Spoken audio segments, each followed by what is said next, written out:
Il est 13h, bonjour à tous. Merci de votre attention. Voici les titres à la une de l'actualité ce dimanche. Ce sont les fêtes de fin d'année et en cette période, vous le savez, la volaille est très demandée à table par les convives et autres consommateurs. Comment faire face à cette forte demande? Y a-t-il des raisons de craindre un manque de volaille sur le marché? Une chose est sûre, les aviculteurs de Bonon dans la région de la Maraoué, eux, rassurent. Ils sont prêts à faire face à la demande. Notre reporter Eugène Atoubé les a rencontrés. Lutte contre la Covid-19, la campagne de vaccination contre la maladie commence officiellement ce dimanche dans les 27 pays de l'Union européenne. Les doses du premier vaccin autorisé, celui de Pfizer et BioNTech, ont été acheminées sous bonne garde dans les pays. C'est d'abord aux personnes fragiles et aux soignants qu'elles seront administrées. Au Niger, près de 7,5 millions d'électeurs attendus aux urnes ce dimanche 27 décembre 2020 pour les élections présidentielles et législatives. Une trentaine de candidats sont en lice pour succéder à Mahamadou Issoufou. Ouverture des bureaux de vote ce dimanche matin. Sur place à Niamey, notre équipe de reportage composée de Sidonie Davila et Karia Adama. Nous essaierons d'entrer en contact avec eux. Voilà pour l'essentiel. Oui, bonjour à tous. Nous sommes le 27 décembre 2020, plus que quelques jours avant de basculer dans la nouvelle année. Instant pour beaucoup de faire le bilan des actions engagées et d'envisager les défis à relever afin d'établir l'acte de naissance des actions à venir. Et c'est à ce type d'exercice que nous allons nous livrer aujourd'hui dans le quai du magazine de ce dimanche avec le premier responsable d'une entreprise que vous connaissez bien, la Sotra, la Société des Transports Abidjanais, créée le 16 décembre 1960. L'entreprise assure la gestion des transports urbains d'Abidjan et de sa proche banlieue via ses lignes d'autobus et de bateau-bus. 60 ans d'existence, c'est énorme dans la vie d'une entreprise et selon certaines estimations, d'ici à 2050, Abidjan abritera plus de 10 millions d'habitants. Certes, nous n'y sommes pas encore, mais comment l'entreprise s'organise pour faire face aux défis de la mobilité à Abidjan? Pour en parler, nous recevons à ce 13h le directeur général de la Sotra, M. Meïté Bouaké. Monsieur le directeur général, bonjour. Bonjour, monsieur. Merci d'être avec nous sur ce plateau. Merci à vous. Je vous retrouve dans une trentaine de minutes pour aborder le thème annoncé. Mais avant, monsieur le directeur général, eh bien, suivons ensemble ce regard de notre reporter Eugène Atoubé qui s'est invité dans les fermes avicoles de Bonon, localité située dans la région de la Maraoué. Ce sont les fêtes de fin d'année et en cette période, vous le savez, la volaille est très demandée à table par les convives. Et si l'on sentit à la fois des aviculteurs de cette localité, on peut dormir tranquille. Ils rassurent, ils sont prêts pour satisfaire la forte demande de volaille des populations. L'enjeu de cette offre, relancer leur activité plombée pendant plusieurs mois du fait de la Covid-19. Fête de Noël et de Nouvel An, ici et là, les aviculteurs sont à pied d'œuvre pour doper leur production en vue d'une offre quantitative et qualitative sur le marché, comme ici, dans cette exploitation fermière à Bonon, localité située dans la région de la Maraoué. L'essentiel de la production de poulets de chair, pondeuses, pintades, canards et dindons est réservé aux commandes et à la distribution sur les marchés pour soutenir la demande en volaille durant cette période de fête. Les poussins, ils ont tous aujourd'hui.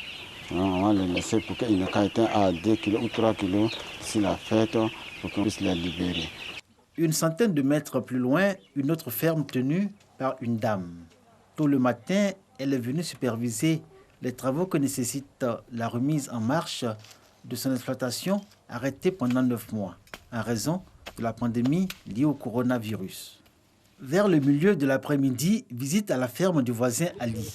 Dame Sarah découvre ses installations, le travail qui y est réalisé et se fait expliquer la stratégie mise en place pour la satisfaction du marché de volaille pour la Noël et le Nouvel An. Nous-mêmes, là, on produit l'aliment ici. Il y a des sociétés qui nous donnent les concentrés. On prend leurs produits et puis on mélange avec maïs. En fonction des poulets que vous avez, on te propose l'aliment. Si tu commences en démarrage jusqu'en vente, en 28 jours, si les poulets sont arrivés le 28, le 2, le 31, ils peuvent vendre. Donc, à partir du 31, déjà, ils peuvent atteindre 1,8 kg, 2 kg. J'ai dû abandonner la ferme par rapport à la crise. Et donc, puisque je veux me relancer, je suis venue voir M. Ali dans ce sens. Et puis échanger avec lui et voir dans quel sens il peut m'aider. Pour Dame Sarah, le temps est compté. Mettre les bouchées doubles afin que sa ferme soit opérationnelle et capable de proposer une offre en volaille en réponse à la forte demande des populations durant cette période de fête. Grâce au conseil avisé du voisin Ali qui l'a assuré de lui fournir l'aliment de bétail et l'expertise de son personnel. L'optimisme de Dame Sarah d'une reprise de son activité grandit au fil des jours. Aujourd'hui, L'avicultrice de Bonon croit fermement à un relèvement économique avec pour point de départ ce mois de décembre. Il y a des composés d'aliments qui peuvent permettre aux poussins de vite évoluer pour qu'on puisse les vendre à temps.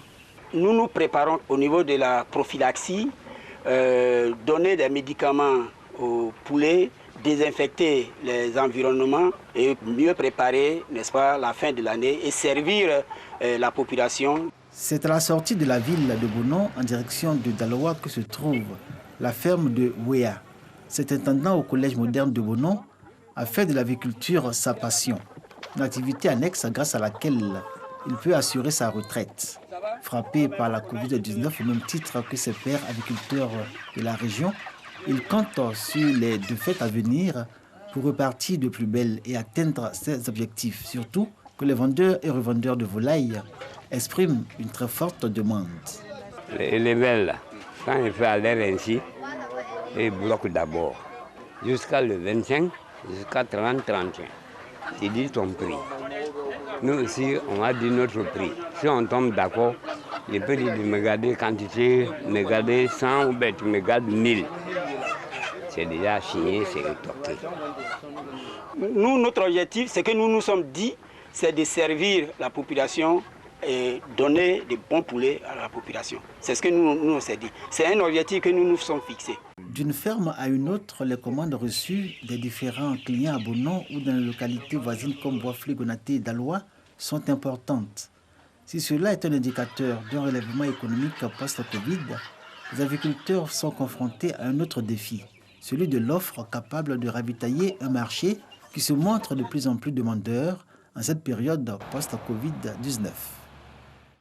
Et voilà qui rassure, il y aura de la volaille sur le marché. Et dans quelques jours, l'année 2020 passera le témoin à l'année 2021. Je vous invite donc à l'occasion des vœux qui seront présentés, je vous invite à suivre ce communiqué qui informe de dispositions particulières prises à cet effet à Boussanogo. La cérémonie de présentation des vœux de nouvel an à son Excellence M. Alassane Ouattara, président de la République, aura lieu le mardi 5 janvier 2021 de 9h à 12h30 au palais de la présidence de la République selon l'ordre du passage ci-après.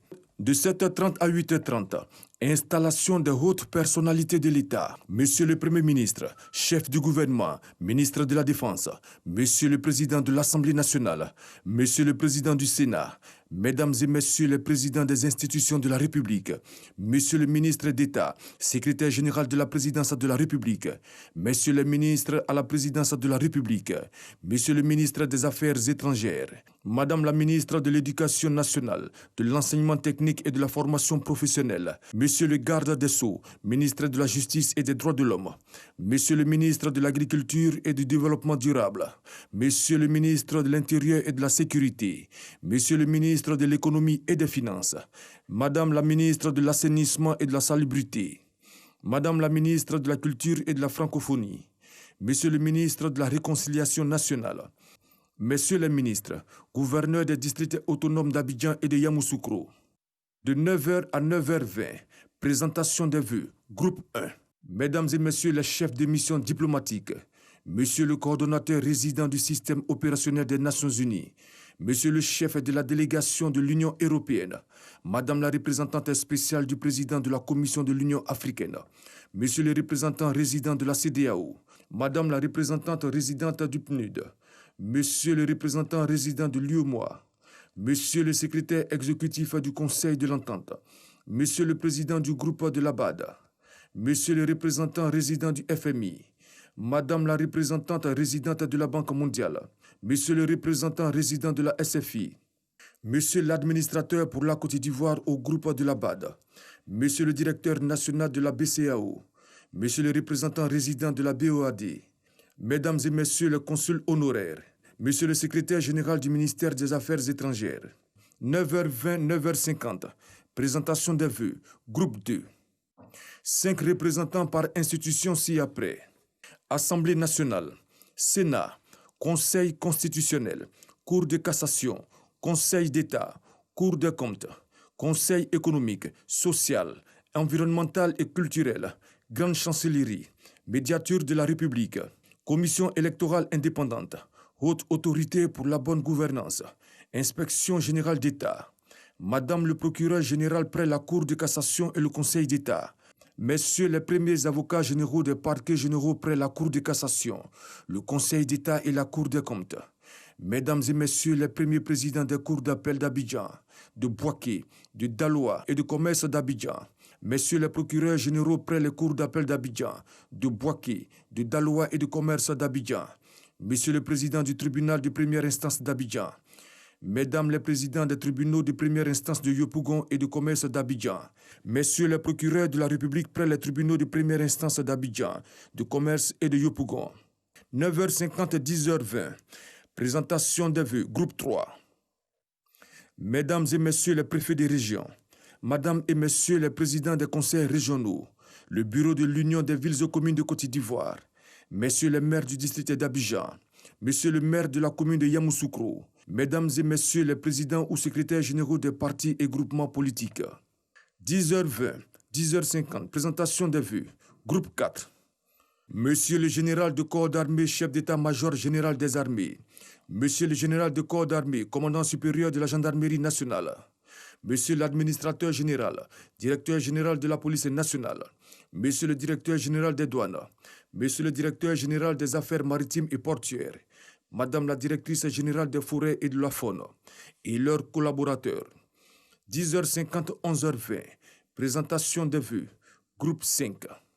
Monsieur le président de l'Académie des sciences, des arts, des cultures d'Afrique et des diasporas africaines, ASCAD, Madame et Messieurs les présidents des universités publiques de Côte d'Ivoire, Madame la présidente du Conseil national des droits de l'homme de Côte d'Ivoire, Messieurs les présidents des autorités de régulation, Messieurs les présidents des chambres consulaires, Mesdames et Messieurs les présidents du Conseil d'administration et directeurs généraux des sociétés d'État, Messieurs les présidents de la Confédération générale des entreprises de Côte d'Ivoire, CGC, et de la Fédération ivoirienne des petites et moyennes entreprises, Monsieur le président de l'Association professionnelle des banques et établissements financiers de Côte d'Ivoire, Monsieur le président de l'Association des sociétés d'assurance de Côte d'Ivoire, Monsieur le bâtonnier de l'Ordre des avocats de Côte d'Ivoire, Mesdames et Messieurs les présidents des ordres et organisations professionnelles, Monsieur le président de la Chambre nationale des commissaires de justice, Monsieur le président de la Chambre nationale des commissaires priseurs, Messieurs les secrétaires généraux des centrales syndicales, UGTCI, Dignité, Humanisme, FESACI, UNATRCI, Monsieur le président de la Ligue ivoirienne des droits de l'homme, LIDO, Monsieur le président du Mouvement ivoirien des droits de l'homme, MIDH, Monsieur le président d'Action pour la protection des droits de l'homme, APDH. 11h20, 11h50, présentation des vœux, groupe 6. Monsieur le vice-président et 30 membres du directoire de la Chambre nationale des rois et chefs traditionnels, Monsieur le président et 30 membres du Forum national de confession religieuse, Monsieur le président et 30 membres du Conseil supérieur des imams, COSIM. 12h, fin de la cérémonie. Notez bien, les personnalités ci-dessus citées sont priées de se présenter à la cérémonie 30 minutes au plus tard, avant l'horaire de passage indiqué. Les cartons d'invitation sont à retirer au ministère des Affaires étrangères auprès de la Direction générale du protocole d'État du lundi 28 au mercredi 30 décembre 2020, de 9h à 17h. Voilà, et en attendant que l'année 2021 marque sa présence, nous sommes encore dans la période des fêtes. Et du côté de Adzopé, cette année encore, la Fondation Kania a accordé un Noël magique aux enfants démunis de la région de Lamé. La présidente de cette fondation, Florence Hachi, a soulagé plus de 2000 enfants venus des villages des 4 départements de la région de Lamé. Et cette année, l'accent a été mis sur la sensibilisation des parents au respect des droits des enfants et sur la lutte contre le travail des enfants. Mamadou Kouassi. Pour cette édition, les enfants sont venus de plusieurs villages de la région de Lamé. Ils étaient plus de 2000 enfants issus des familles démunies qui ont communié avec la présidente de la Fondation Kanié. Florence Hachi a saisi l'occasion de cette journée dédiée à l'enfant de la région de Lamé pour inviter les parents au respect des droits des enfants. Elle a également rappelé que les enfants, vecteurs de paix et de cohésion sociale, doivent être assistés dans leur éducation. C'est sous le signe de la paix, de la cohésion sociale, 2 termes qui sont très chers au ministre Patrick Hachi, président du conseil régional de Lamé, et de la première dame qui dit non aux violences faites aux enfants, au travail dans les champs. C'est pour cela que nous sommes là aujourd'hui, pour renforcer la cohésion sociale, parce que sans la paix, tous les enfants que vous voyez là n'auront pas d'avenir. Ce sont les bras chargés de cadeaux que Florence Hachi est venue à cette rencontre. Chacun de ces 2000 enfants issus des 4 départements de la région de Lamé, à savoir Azopé, Akoupé, Alépé et Akassatobro, a reçu un cadeau de la part de Florence Hachi, épouse du président du conseil régional de Lamé, le ministre d'État Jérôme Patrick Hachi. Les enfants, satisfaits des cadeaux reçus, pour certains pour la première fois de leur vie, ont exprimé leur reconnaissance à la présidente de la Fondation Kanié. Ils ont promis de meilleurs résultats scolaires afin de toujours bénéficier des cadeaux. La marraine soutient que pour la prochaine édition de cette journée dédiée à l'enfant de la région de Lamé, ce sont plus de 5000 enfants qui seront pris en compte, tout en mettant en avant la culture de l'excellence. Et à Gonaté, les enfants de cette localité n'ont pas été oubliés. Le Rotary Club de Daloa a rendu inoubliable cette période de fête de Noël. Les meilleurs élèves et les enfants démunis du groupe scolaire de Gonaté ont reçu plus de 500 cadeaux de la part du Père Noël en présence du représentant du ministre Mamadou Touré, parrain de la cérémonie, Franck Quadio. Ambiance bon enfant au groupe scolaire de Gonaté. La raison. Cet établissement est visité par le Rotary Club International, section Daloa. Cette fois-ci, ce n'est pas dans le cadre du projet de réhabilitation de la latrines de l'école dont il a la charge. Les hôtes du jour, sans déroger à la tradition, en cette période de Noël, sont venus les bras chargés. Objectif, apporter du sourire, un peu d'attention et d'amour à ces tout petits.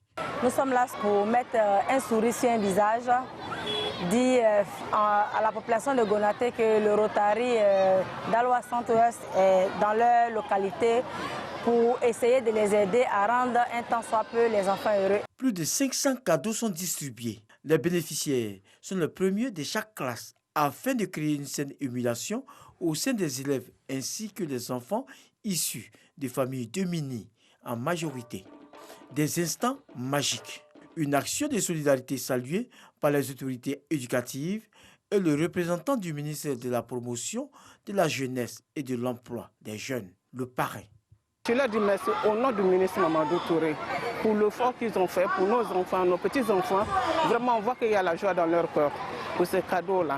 Cette organisation de bienfaisance n'est pas à sa première action à Gonaté. Plusieurs autres sont annoncés, entre autres, des dons aux couches vulnérables, l'adduction de la ville en eau potable, des opérations de planting d'arbres et du don de sang. Et en cette période de fête, il ne faut surtout pas baisser sa vigilance. La Covid-19 continue de sévir en Côte d'Ivoire.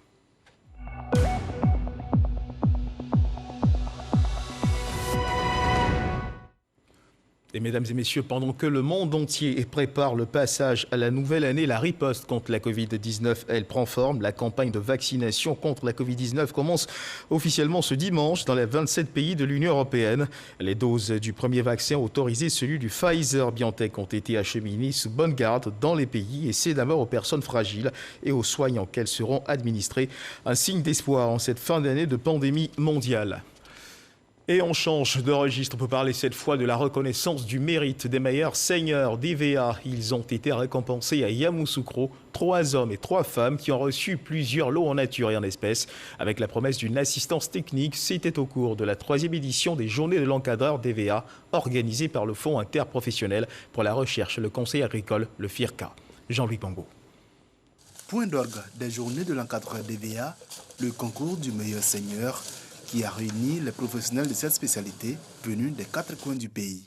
Le concours s'est déroulé en 2 étapes, à savoir la saignée sur un morceau de bois sec et la saignée en plantation d'EVA. Les lauréats ont été récompensés au terme d'une journée de compétition. Dans la rapidité, j'ai été le premier là-bas.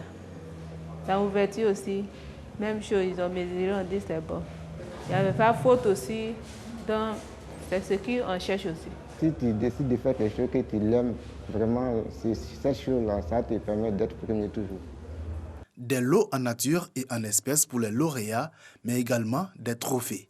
L'organisation de ce concours et de ces journées vise à partager les résultats techniques obtenus dans le cadre de l'assistance technique aux planteurs d'EVA. Nous avons des formations que nous faisons chaque mois. Et donc, à l'issue de l'année, au cours de l'année, il y a des centaines de milliers de seigneurs qui sont formés. C'est vrai que pour l'instant, on n'arrive pas à couvrir parce que la main-d'œuvre se fait rare et très forte, étant donné qu'on a beaucoup plus de plantations. Donc c'est pour ça qu'on continue de les encourager. Faire également des propositions d'amélioration, aussi bien des prestations d'encadrement que du système d'évaluation mis en place. Rappelons que la politique d'assistance technique qui associe aussi bien le FIRCA et l'Association des professionnels du caoutchouc naturel de Côte d'Ivoire, APROMAC, s'exécute dans 18 zones et véhicules du pays. L'accent est mis notamment sur la formation initiale à la saignée. Du côté de Bouaké, le Conseil national des jeunes de Côte d'Ivoire de la ville a organisé la 3e édition de la Nuit de l'Excellence. Les meilleurs jeunes qui se sont illustrés dans les domaines de la paix, du civisme, de l'entrepreneuriat et du commerce sont récompensés. Cette activité s'inscrit dans le cadre de l'exécution du plan d'action 2019-2020. Elle marque également la fin des activités du Conseil au titre de l'année 2020. Le reportage de Soro Corona.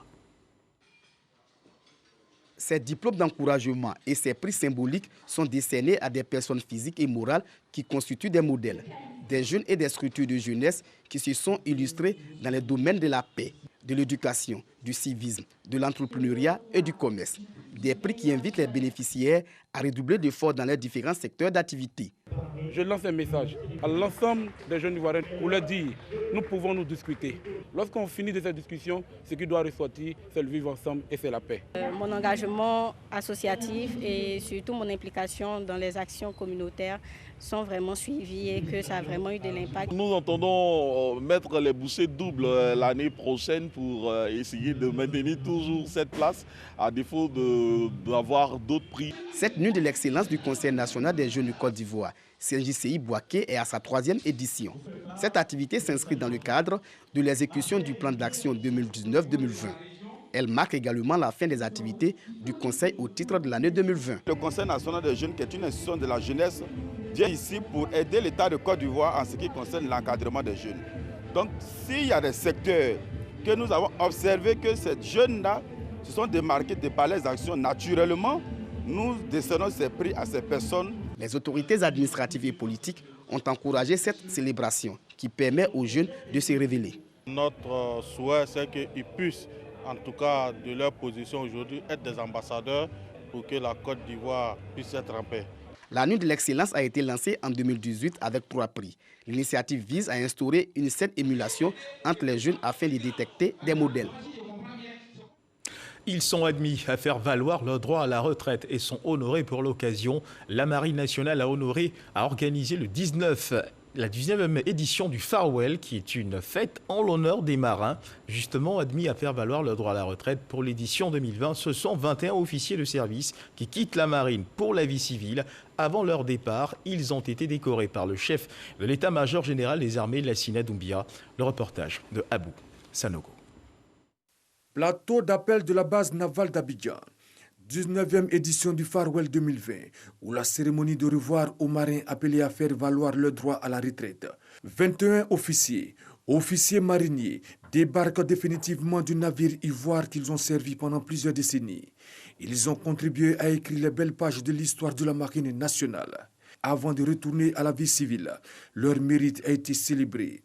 Ils ont été respectivement élevés au rang d'officiers de l'ordre du mérite maritime et chevaliers de l'ordre du mérite maritime par le chef d'état-major général des armées, le général de corps d'armée Lassina Doumbia, pour les services rendus avec abnégation, dévouement et loyauté à leur pays. Amiral, chers marins, nous avons tous eu un réel et immense plaisir à vivre et à travailler avec vous.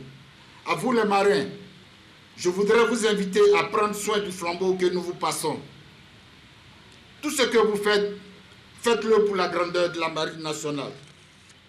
Tout ce que vous entreprenez, entreprenez-le pour la préservation des valeurs de la marine nationale, à savoir la solidarité, la fraternité, le goût du travail, la discipline et la loyauté envers les institutions de la République. Le chef d'état-major de la marine nationale, le contre-amiral Nguessan Kwame Célestin, a traduit toute sa fierté à ses agents sur le départ pour les décennies de services rendus à l'institution et a invité les jeunes marins à s'inspirer du travail qu'ils ont abattu.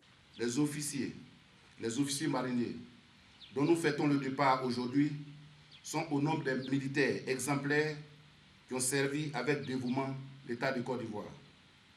Je suis fier de les citer en exemple à la jeune génération qui doit s'inspirer de leur goût du travail bien fait, de leur sens de la discipline et du devoir, ainsi que de leur disponibilité constante. Direct. Au niveau de responsabilité, la bonne pierre pour la construction de l'outil naval. Eux ont œuvré au rayonnement de la marine nationale dans le cadre de l'action de l'État en mer. Et pour cela, ils ont été élevés au rang d'officier du mérite maritime. Notons qu'à cette célébration de la 19e édition du Farewell 2020, le contre-amiral Nguessan Kwame Célestin, chef d'état-major de la marine nationale, et le général Alexandre Apalo Touré, commandant supérieur de la gendarmerie nationale, ont été faits commandeurs dans l'ordre du mérite maritime par le chef d'état-major général des armées, le général de corps d'armée Lassina Doumbia. Voilà à l'instant le reportage d'Abou Sanogo. Et puis mesdames et messieurs, direction à présent le Niger, où près de 7,5 millions d'électeurs nigériens sont attendus aux urnes ce dimanche 27 décembre. Pour les élections présidentielles et législatives, une trentaine de candidats sont en liste pour succéder à Mahamadou Issoufou. Nous avons sur place à Niamey une équipe composée de Sidonie Davila et Kéré Adama. Leur compte rendu dans notre édition de 20h à suivre donc ce soir. On vote également en Centrafrique ce dimanche pour élire le président et les députés, mais dans un contexte plutôt tendu. Des groupes armés réunis au sein d'une coalition afin d'empêcher ces élections ont entamé une descente vers la capitale Bangui. De violents combats ont éclaté à l'intérieur du pays où la tenue du scrutin demeure incertaine en raison des menaces et de la peur instaurée ces derniers jours. Et voici venu à présent l'instant magazine de ce dimanche. Nous lisions à l'entame de cette édition une certitude presque scientifique. En 2050, Abidjan abritera plus de 10 millions d'habitants. Aujourd'hui, la ville en compte presque 5 millions. Il faut répondre aux besoins de déplacement de ces populations. Pour en parler, le directeur général de la SOTRA est avec nous sur ce plateau. Monsieur le directeur, ravi de vous retrouver. Voici venu pour nous le moment d'échanger sur la question précisée à l'entame de cette édition. La SOTRA face aux défis de la mobilité urbaine. Que vous inspire cette question? Merci bien. La mobilité urbaine est un élément important du gouvernement de la Côte d'Ivoire. À ce titre, il a initié plusieurs projets structurants. D'abord, le renforcement de la capacité de la SOTRA, le projet de métro, le projet des BRT, et aussi le développement du transport lagunaire. Tout ceci pour améliorer la mobilité de la population abidjanaise. Dans ce contexte, la SOTRA est un acteur majeur. Disons que toute cette organisation, à la date d'aujourd'hui, s'organise autour de la SOTRA, où la SOTRA sera un élément important dans ce système de transport urbain à Abidjan. Alors, monsieur le directeur général, vous venez de le dire, la SOTRA veut être un acteur majeur de la mise en place d'un système de transport urbain de qualité au profit de la population abidjanaise. Inscrit dans cette logique depuis 2017, le gouvernement a entrepris de renforcer le parc automobile de la SOTRA. Où en est-on exactement aujourd'hui? Effectivement, depuis 2017, le gouvernement, par rapport à la vision du président de la République, a engagé le renforcement de la capacité de la SOTRA à raison de 500 autobus par an. En 2017, nous avons reçu 500 autobus. En 2018, 500 autobus. 2019, 500 autobus ont été aussi acquis. Mais je peux vous dire qu'en 2020, il reste encore, pour le troisième lot, 200 autres autobus à acquérir parce que, à cause de la Covid, la situation n'a pas été rose pour les constructeurs. Nous avons pris un petit retard. Donc, ceci va être résorbé en 2021. Il faut ajouter à cela que le quatrième lot de 500 autobus, toutes les procédures administratives ont été réglées, les contrats commerciaux ont été signés, les accords financiers ont été signés. Donc, à ce niveau-là, très bientôt, nous allons recevoir d'autres nouveaux autobus, d'autres constructeurs qui vont porter le parc de la SOTRA à 2000 autobus. Alors, monsieur le directeur général, je voudrais vous inviter à suivre cet élément de notre reporter Lanciné Bakayoko qui fait justement focus sur le thème dont nous sommes en train de parler, le défi de la mobilité urbaine à Abidjan pour la SOTRA. Aujourd'hui à Abidjan, parmi les tracas quotidiens de la vie urbaine se trouvent le coût et le temps perdu dans les transports. Difficile d'imaginer une ville productive et efficiente quand les déplacements sont lents et onéreux. Selon une étude publiée le 21 février 2019 par la Banque mondiale, les ménages les plus pauvres à Abidjan, quand ils ne renoncent pas à se déplacer, dépensent en moyenne 20 à 30% de leurs revenus dans les transports et passent 200 minutes par jour à les utiliser ou les attendre. À ces coûts s'ajoutent les pertes de compétitivité pour les entreprises, ainsi que l'insécurité et la pollution. Le même rapport estime que le manque de mobilité au sein de l'agglomération d'Abidjan fait perdre jusqu'à 4 à 5% de son revenu national à la Côte d'Ivoire. Améliorer la mobilité urbaine devient donc un impératif économique et social pour la Côte d'Ivoire et particulièrement pour Abidjan. Dans ce sens, l'adoption du plan d'aménagement du Grand Abidjan en 2016 est une avancée importante. Toujours selon la Banque mondiale, il sera tout aussi important d'articuler cette vision de l'espace urbain autour d'un réseau de transport moderne et intégré.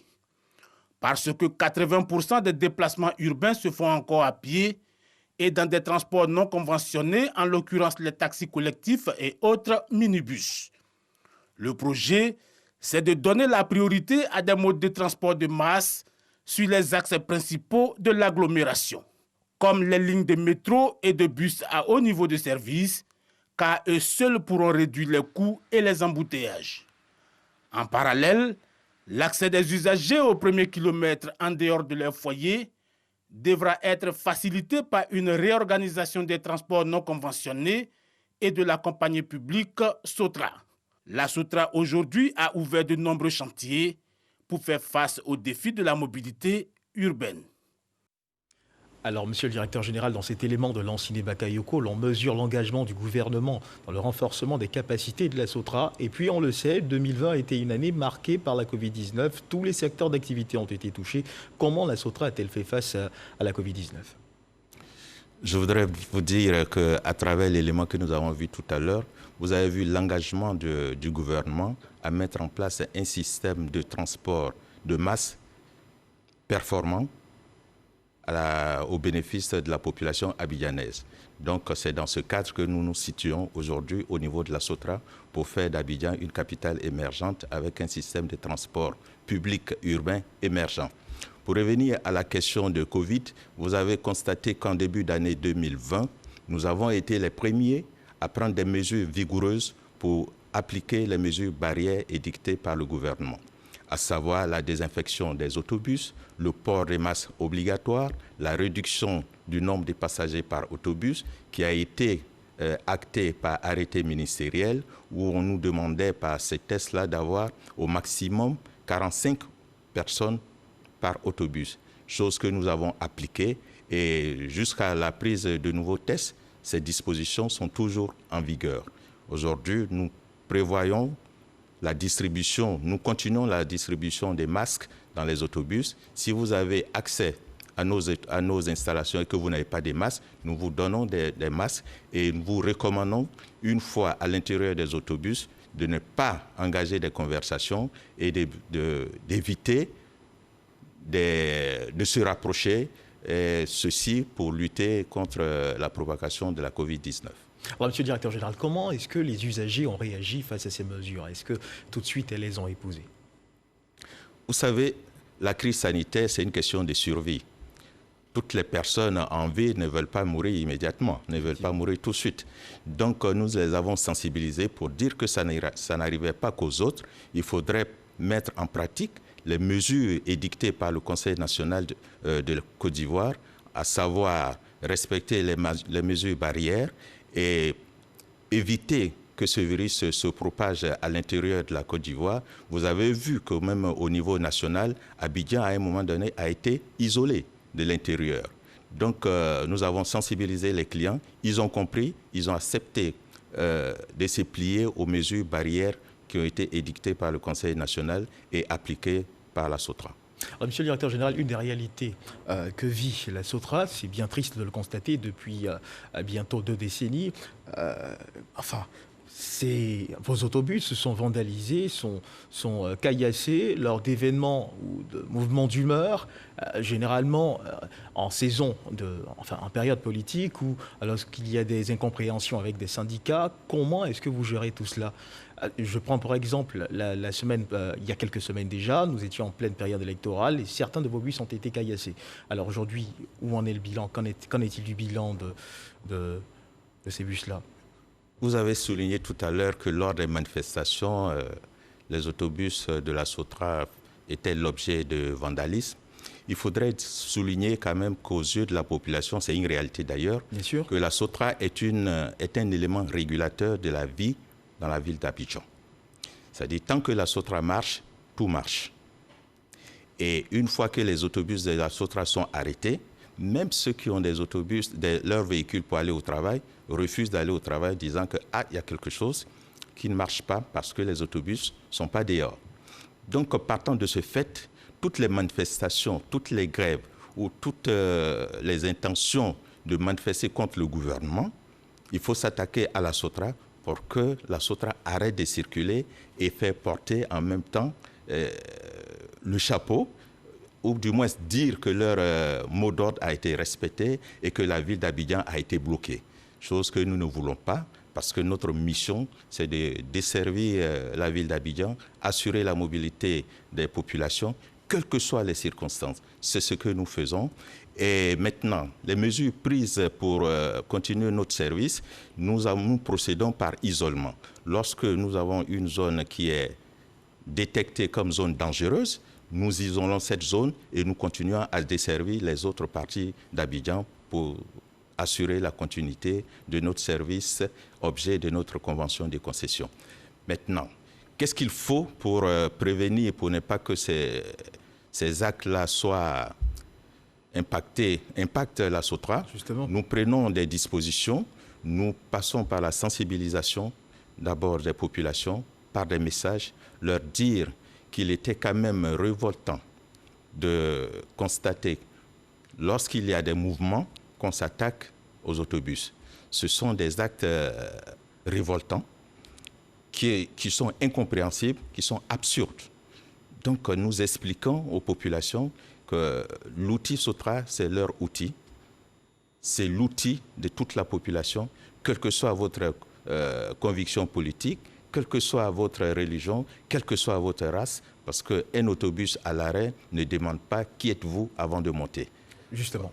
Et est-ce qu'on peut avoir un bilan de ces actes de vandalisme?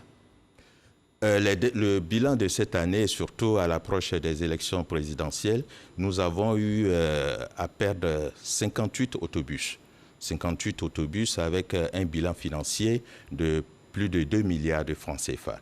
Et ce qui est important, quand on voit les sacrifices qui ont été consentis par le gouvernement pour doter Abidjan d'un transport moderne, de masse, alors ceci, nous sommes révoltés en voyant ce genre d'actes. Mais aujourd'hui, nous prenons des dispositions pour que ça ne se répète pas. Nous avons créé un cadre avec les mairies, les jeunes dans les différentes communes pour anticiper ce genre de vandalisme. Et vous faites bien de le faire parce que j'allais vous demander, mais on a l'impression que ce n'est pas une surprise, ça ne date pas d'aujourd'hui. À chaque fois, on a l'impression que la SOTRA se laisse surprendre par ce genre de manifestation. Pourquoi, en amont, on ne prend pas la précaution et bien d'empêcher ces choses-là? Oui, vous savez, un autobus, il peut être pris dans un piège. D'accord. Je vais vous expliquer, par exemple, nous avons eu le cas de la Riviera sur la route de Bingerville, où nous n'avons pas eu de manifestation connue, mais 2 ou 3 individus sont venus, ils ont bloqué 2 véhicules, 3 véhicules avant le bus pour l'immobiliser, sachant qu'il ne peut pas le dépasser, et venir par derrière avec des bouteilles d'essence pour mettre le feu. Voilà ce qui se passe. Sinon, nous prenons des dispositions pour éviter les zones à risque lorsqu'il y a des manifestations. Nous isolons ces zones-là. Aujourd'hui, je peux vous dire qu'il y a certaines zones encore du côté de Yopougon qui sont toujours isolées, mais nous sommes en train de préparer une rencontre avec la mairie pour essayer de reprendre le service dans ces zones-là après que nous ayons eu des rencontres avec la jeunesse, la mairie, les chefs religieux, les chefs de communauté pour le bien de la population de ces zones qui sont isolés. Alors, de grands projets sont annoncés pour améliorer la mobilité urbaine. Le métro, le BRT, quelle sera la place de la SOTRA dans toutes ces innovations? Vous savez, ce système, vous avez annoncé des grands projets parce que le BRT, le métro, la SOTRA, c'est pour créer un système de transport urbain multimodal intégré. Un système au sein duquel la SOTRA aura une place prépondérante. Parce que vous n'imaginez pas que ce soit le métro ou le BRT, il faut éviter qu'il y ait conflit d'intérêts. Donc il faudrait certainement la part de l'État dans tous ces projets sera portée par la SOTRA, faisant de la SOTRA acteur du métro, acteur du BRT. Donc la SOTRA, dans sa version actuelle, va restructurer son réseau pour faire en sorte que les passagers soient rabattus sur ces axes lourds nord-sud pour le métro, est-ouest pour le BRT. Alors aujourd'hui, la SOTRA fait face à un environnement concurrentiel. Il y a quelques années, ce n'était pas le cas. Comment l'entreprise fait-elle face à justement cette concurrence-là? Oui, certainement vous parlez de concurrence sur le bateau, sur la lagune. Bien sûr. Aujourd'hui, nous ne pouvons pas parler de concurrence en tant que telle. Nous pouvons parler de complémentarité. Parce que malgré la présence des autres opérateurs privés sur la lagune, l'offre est en deçà des besoins. L'offre est en deçà des besoins. Le Grand Abidjan s'étend aujourd'hui jusqu'à Songon, où il y a la lagune, à Bata, où il y a la lagune, et même à Bingerville. Mais avant cela, le transport lagunais s'est limité entre Blokoso, Trècheville et Abobo-Doumbé. Maintenant, ça va au-delà. Le Grand Abidjan est baigné par un plan d'eau lagunaire qui doit être desservi. Ce n'est pas le cas encore. Donc, nous disons que c'est une complémentarité et il faudrait peut-être même développer encore plus le transport lagunaire pour être à la hauteur des attentes des populations. Alors, en termes d'employabilité, que représente la SOTRA aujourd'hui pour les jeunes Ivoiriens? Il faut dire qu'en termes d'employabilité, la SOTRA est une entreprise qui emploie beaucoup de personnel. Je vais vous donner un ratio. À la SOTRA, nous retenons un ratio homme-véhicule de 5. C'est-à-dire un autobus emploie 5 agents. 5 agents. 5 agents. Si vous avez 2000 autobus, ça fait 10 000 agents. Effectivement. Si vous avez 1000 autobus, ça fait 5000 agents. Donc, il y a un potentiel aujourd'hui, avec la livraison de l'ensemble de nos véhicules, il y a un potentiel d'emploi qui est créé au niveau de la SOTRA. En plus de cela, il faudrait quand même dire qu'au niveau de la SOTRA, nous ouvrons nos portes aux étudiants qui viennent valider leur diplôme. Avant la Covid, c'était près de 1500 élèves qui venaient valider leur diplôme. Pour des stages entreprises. Pour des stages entreprises à la SOTRA. La Covid a fait que ce rythme a été retardé. Nous sommes en contact avec le ministre de la Jeunesse et de l'Emploi qui sait qu'au niveau de la SOTRA, nous faisons beaucoup pour la jeunesse à travers le PGDEC, à travers des stages individuels, à travers ce qui fait que nous avons 1500 élèves qui transitent par la SOTRA par an pour valider leur diplôme. Ce n'est rien, c'est pas rien et c'est quelque chose d'important et c'est ce que le gouvernement nous demande et c'est ce que nous essayons de faire. Et comment voyez-vous la SOTRA de demain? Avec de belles perspectives certainement? Oui, bien sûr. Les perspectives de la SOTRA il se passe d'abord par intégrer à être un acteur majeur de ce système de transport multimodal intégré dont je vous ai parlé tout tantôt. Et ensuite, nous allons procéder à l'innovation, c'est-à-dire digitaliser notre exploitation en passant par la mise en service le système d'exploitation et l'information voyageur avec l'introduction de systèmes digitaux qui permettront aux clients de savoir à quel moment leur autobus arrive à l'arrêt et d'avoir des portefeuilles électroniques, de les dispenser de problèmes de monnaie et de valider leur carte par des cartes sans contact à l'intérieur de nos autobus. Et ceci sera des actions innovantes pour l'exploitation de la SOTRA. Alors merci Monsieur le Directeur Général. Je rappelle qu'avec vous, nous avons parlé des défis de la mobilité urbaine à Abidjan pour ce qui concerne la SOTRA. Y aurait-il un aspect sur lequel vous aimeriez revenir rapidement avant de conclure? Oui, je voudrais quand même dire merci au gouvernement, au président de la République et à l'ensemble des membres du gouvernement qui soutiennent l'action de la SOTRA pour les actions d'amélioration des conditions des populations, des parents d'élèves, Parce que figurez-vous, lorsque les autobus ne sont pas en circulation, les parents d'élèves sont obligés de dépenser 2000 francs au minimum par élève par jour. Et lorsque la SOTRA marche, c'est 3000 francs par mois. Donc ceci contribue à soulager les parents d'élèves et ça c'est important.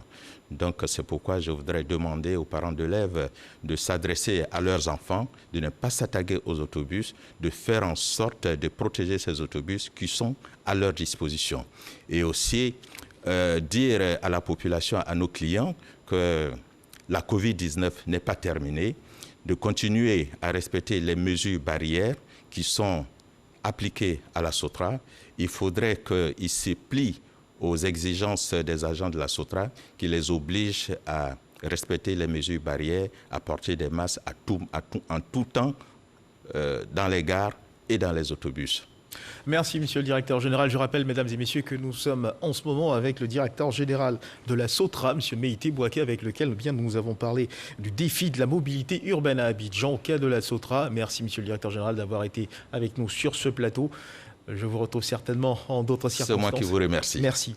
Alors, mesdames et messieurs, pour passer à la nouvelle année dans la gaieté et dans l'humeur, vous le savez certainement, la RTI a un rendez-vous annuel Bonjour 2021. La radiodiffusion télévision ivoirienne en partenariat avec le district d'Abidjan a organisé son traditionnel spectacle d'humour Bonjour pour entamer justement cette nouvelle année. Une dizaine d'artistes et de nouveaux et anciens talents ont égayé de nombreux publics du Palais de la Culture de Treichville. Le reportage de notre reporter Issa Chonoyeo à suivre certainement dans nos prochaines éditions. Sur ce, se referment les pages de ce Dimanche Magazine. Merci de nous avoir suivis. Dieu garde la Côte d'Ivoire.